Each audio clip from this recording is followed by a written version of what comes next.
Mahabub Nagar municipal corporation ఎన్నికల హోరాహోరీ ప్రచారం కొనసాగుతుంది. ఇక్కడ మహబూబ్ నగర్ మున్సిపల్ కార్పొరేషన్ ఎన్నికల్లో దాదాపు 3 పార్టీలు ప్రధాన పార్టీలతో పాటు జనసేన పార్టీ కూడా పోటీ చేసిన పరిస్థితి కనిపిస్తుంది. ఇక్కడ స్థానికంగా మహబూబ్ నగర్ లో ఉన్నటువంటి దాదాపు 60 డివిజన్లు ఉన్నటువంటి ప్రజలను ఇక్కడ ఏ పార్టీ గెలిచే అవకాశాలు ఉన్నాయి, ఏ పార్టీ మేయర్ అయ్యే అవకాశాలు ఉన్నాయని వారి మాటల్లో తెలుసుకున్న ప్రయత్నం చేద్దాం. రాజాల రాములు, మా ఊరు నాగనూరు గ్రామం. గత 9.5 సంవత్సరాల కాలంలో బీఆర్ఎస్ పార్టీ ఏ పనులు కూడా కాలేదు.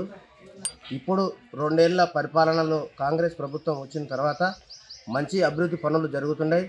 వేళవేళలా ఎప్పుడు కూడా పనులు కానివి ఈ సమక్షంలోనే ఇప్పుడే పనులు మంచిగా ప్రారంభమైనాయి. గ్రామంలో అంతా అభివృద్ధి చేస్తున్నారు. ప్రతి ఒక్కరు కూడా కాంగ్రెస్ పార్టీకి మద్దతు ఇచ్చి గెలిపించుకోవాలని, మళ్ళీ కూడా ఈ పార్టీ వస్తే ఇంకా పనులు అభివృద్ధి సాగుతామని ఈ 2 ఏళ్ల పరిపాలనలోనే ప్రజలు తెలుసుకున్నారు. ఇంకా రాబోయే కాలంలో 3 ఏళ్లలో పూర్తిగా పనులు కూడా చేస్తామని హామీ ఇస్తున్నారు. మాకు నచ్చింది ఈ పదవి. గత ప్రభుత్వం బీఆర్ఎస్ పార్టీ ఉన్నప్పుడు 10 ఏళ్ళలో చాలా అభివృద్ధి చేసినాము. కేసీఆర్ ఉన్నప్పుడు నీళ్ళు వచ్చినాయి, నిధులు వచ్చినవి, రాజ్యాలు కట్టినాము, పింఛన్లు 2000 పింఛన్లు ఇచ్చినాము, కళ్యాణ లక్ష్మి ఇచ్చినాము. ఈ ప్రభుత్వం వచ్చినాక ఎలాంటి హామీ తీర్చలేదు, ఒకటి ప్రీపా తప్ప ఏం పెట్టలేదు. కళ్యాణ లక్ష్మి చేస్తున్నప్పుడు తులం బంగారు ఇస్తాం, తులం బంగారికి వేయలేదు, ఇప్పటికీ పింఛన్లు వచ్చలేదు. ఈ ప్రభుత్వం ఏమంటే సీఎం రేవంత్ రెడ్డి గారు ఏమంటే ఉల్గార భాష మాట్లాడుతాడు. ఒకరి పద్ధతి మార్చుకుంటే బాగుంటుందని మేము ఈ ద్వారా మనం చెప్తున్నాము. ఏ గ్రామానికి పోయినా, ఏ వాడకు పోయినా, ఏ మున్సిపాలిటీ వాడకు పోయినా మళ్ళీ వేరే ప్రభుత్వం రావాలని ప్రతి ఒక్క ప్రజలు బ్రహ్మర్థంగా అవుతుంది బీఆర్ఎస్ పార్టీకి. ఇప్పుడు వచ్చే నారకల్ మున్సిపాలిటీ ఎలక్షన్లో ఖచ్చితంగా బీఆర్ఎస్ పార్టీ జెండా ఎగురుతానని మేము ఆశిస్తున్నాము. కాంగ్రెస్ 2వ వార్డులో కాంగ్రెస్ ఉచితంగా ప్రచారం జరుగుతుంది. గత 10 సంవత్సరాల్లో బీఆర్ఎస్ పాలనలో ఎలాంటి అభివృద్ధి జరగలేదు. కాంగ్రెస్ 2023లో కాంగ్రెస్ ప్రభుత్వం అధికారంలోకి వచ్చాక సీఎం రేవంత్ రెడ్డి ముఖ్యమంత్రి అయినాక మాకు నాగర్ కర్నూలు నియోజకవర్గంలో కుచ్కుల రాజేష్ రెడ్డి గారి నాయకత్వంలో ఆయన ఎమ్మెల్యే అయినాక అభివృద్ధి అనేది ముందస్తులో దూసుకుపోతుంది. मेरा नाम मोहम्मद इरफान अहमद है, मेरा 16वां वार्ड है। रमाकांत रेड्डी अन्ना ठहरे हुए हमारे महले से। अब हम लोगों को ये आते सो उसमें कांग्रेस के उसको जिता लेना बोल के है।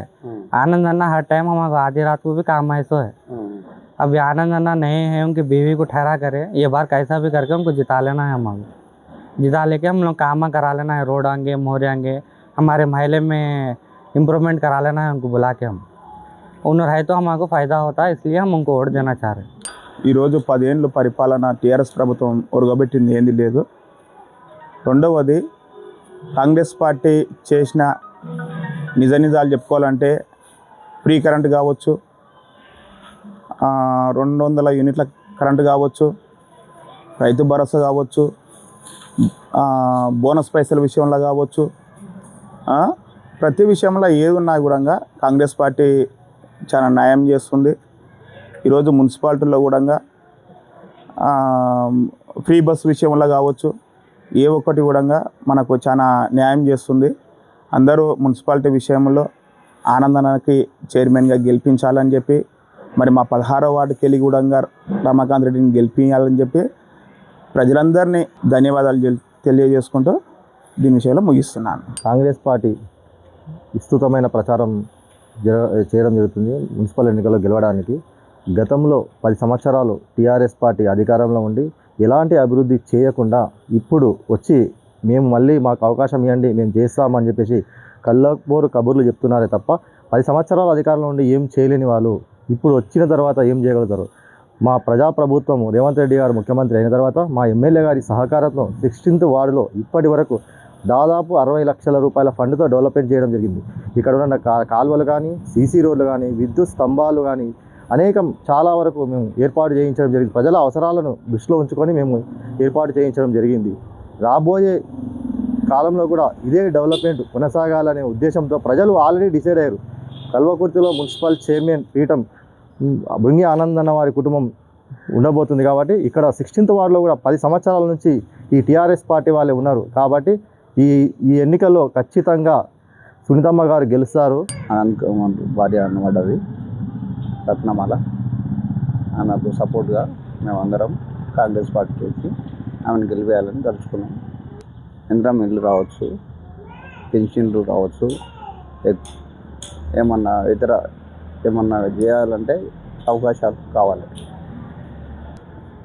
ఎప్పుడు 10 ఏళ్ళు చేసిండ్రు, అలా నాకు ఏం సాయం రాలేదు. అందుకని మార్పు రావాలని నేను అనుకుంటున్నాను. నా సొంత అభిప్రాయం, వేరే ఉద్దేశం ఏం లేదు.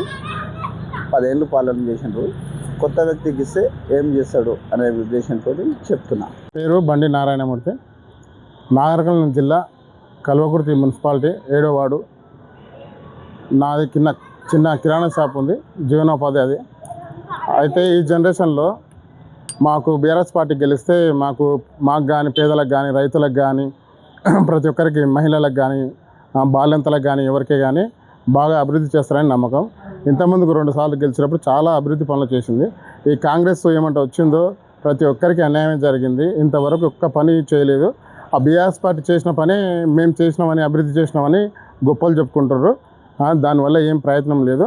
అందులోన ఈ ఏడైతే చిన్న స్థలాలు కానీ గవర్నమెంట్ భూములు ఉన్నాయో కానీ మొత్తం ఆక్రమణకు గురవుతున్నాయి. ఇంతకుముందుకు బీఆర్ఎస్ పార్టీలో ఉన్నప్పుడు అందరికీ పేదలకు డబుల్ బెడ్రూమ్ ఇళ్ళు కానీ, గొర్రెలు కానీ, బర్రెలు కానీ, మన బిజినెస్ చేసేటోళ్ళకి చిన్న బిజినెస్ చేసేటోళ్ళకి కానీ లోన్లు కానీ, మహిళలకు వడ్డీ లేని రుణాలు కానీ ఇలా చాలా చేసింది. చెప్పుకుంటూ పోతే చాలా ఉన్నాయి. ప్రాజెక్టులు కానీ, కాలువలు కానీ, వీధి లైట్లు కానీ, మన పేరుకు వస్తే కల్వకుర్తి వరకు వస్తే మున్సిపాలిటీకి వస్తే ఈ గచ్చిబాయ్ అనే ప్రాంతము ఎవరైనా చూస్తే మమ్మల్ని ఒక దొంగలాగా చూసేది. అలాంటిది గౌరవనీయులు యమసత్యం గారు మున్సిపల్ చైర్మన్గా ఉన్నప్పుడు ఇది రోడ్డు చక్కగా రోడ్ వేసి లైట్లు వేసి గచ్చిబాయ్ అభివృద్ధి పరిచారు. ఇప్పటి వరకు ఆగకుండా బండ్లు పోతున్నాయి. ఇప్పుడు అంత అభివృద్ధి జరిగింది. ఇప్పటి వరకు గంటకు ఒక బస్సు కూడా పోకపోతున్నాయి ఈ రూట్లో. అలాంటివి ప్రతి ఒక్కటి ఇక్కడ నడుస్తున్నాయి. చాలా అభివృద్ధి జరిగింది. కేసీఆర్ ప్రభుత్వం వస్తే ఎంతో మేలు జరుగుతాయి. కేసీఆర్ ప్రభుత్వమే రావాలని కోరుకుంటున్నాము. ఇప్పుడు అధికార పార్టీ కాంగ్రెస్ ఉంది కాబట్టి ఎక్కువ అవకాశాలు కాంగ్రెస్కే కనిపిస్తున్నాయి. అంటే 2-4 సంవత్సరాల సంక్షేమ పథకాలు అంటే అన్న ఇందిరమ్మ ఇండ్లు వచ్చినాయి, పింఛన్లు వచ్చినాయి, సన్న బియ్యం వచ్చినాయి కాబట్టి కొంచెం ఛాయిస్ ఉంది, గెలిచే ఛాయిస్ ఉంది. ఇప్పుడు జనసేన పార్టీ కూడా జనసేన పార్టీ కూడా ఒక 5-6 చోట్ల పోటీ చేస్తుంది. వచ్చే అవకాశాలు కూడా ఉన్నాయి. మొన్న సర్పంచ్లో కూడా గెలిచినాయి. ఆ విధంగా కూడా ఇప్పుడు కూడా గెలిచే అవకాశం కూడా ఉంది. జనసేన ఉంది అన్న.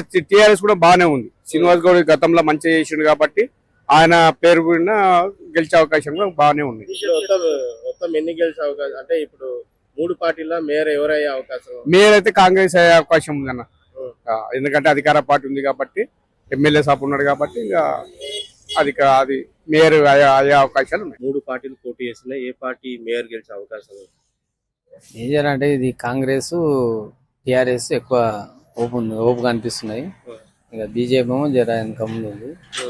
ఇక మళ్ళా బీజేపీ కూడా వస్తుందా ఎట్లా అని అనుకుంటున్నాము. ఇక 3 ఏది వస్తుందో తెలుస్తా. 3 తగ్గపారు నడుస్తున్నాయి ఇప్పుడు ఈ గల్లీ వరకు. అంటే కాంగ్రెస్ పార్టీ 2.5 ఏళ్ళ సంక్షేమ పథకాలు మంచిగా చేసిన అనుకుంటున్నా. మంచిగా చేసిండ్రు. కాకపోతే టిఆర్ఎస్ కూడా ఇంత మొదలు చేసిపించింది. ఇంకా వాళ్ళు కూడా పాతోళ్ళు మళ్ళీ ముందుకు వస్తున్నారు. కాకపోతే ఏంటంటే మళ్ళీ ఇక 3 తగ్గపారు నడుస్తున్నాయి. ఏది వస్తుంది ఇక ఓపు మేయర్ ఎవరయ్యే అవకాశం? బీజేపీ, కాంగ్రెస్ అయ్యే అవకాశం ఉంది. అంటే ఇప్పుడు తెలంగాణలో జనసేన పార్టీ కూడా పోటీ చేస్తుంది కదా, వాళ్ళు కూడా 20 సీట్లు పోటీ చేసింది. ఇలా ఏమన్నా మారినారు మున్సిపల్ కార్పొరేషన్ వాళ్ళు ఏమన్నా గెలిచే అవకాశాలు ఉన్నాయి? ఇప్పుడైతే ఎక్కువ కాంగ్రెస్ కనిపిస్తుంది. ఇంకా మళ్ళీ అవి చెప్పలేము. మళ్ళా వెనక సిరికి మళ్ళా దాన్ని ఓపు కనిపిస్తుంది. కానీ ఇది వస్తుందా అది వస్తుందా అని ఇప్పుడు మనం ఎక్కువ గ్యారంటీ అని వస్తలేదు దాని కొరకు. ఈ ప్రస్తుతానికి అయితే 37 వార్డులో 3 కాంగ్రెస్, టిఆర్ఎస్, బీజేపీ తగ్గపారు ఉన్నాయి. ఎక్కువ అధిష్టానం అయితే కాంగ్రెస్ ఉంది కాబట్టి ఇక్కడ ఏరియాలో అయితే కాంగ్రెస్ గెలిచే అవకాశం ఉంది. ఇంకోటి మేయర్ పదవి కూడా వచ్చే అవకాశం ఉంది. కాంగ్రెసే గెలుస్తుంది. తెలంగాణలో కూడా జనసేన పార్టీ పోటీ చేస్తుంది.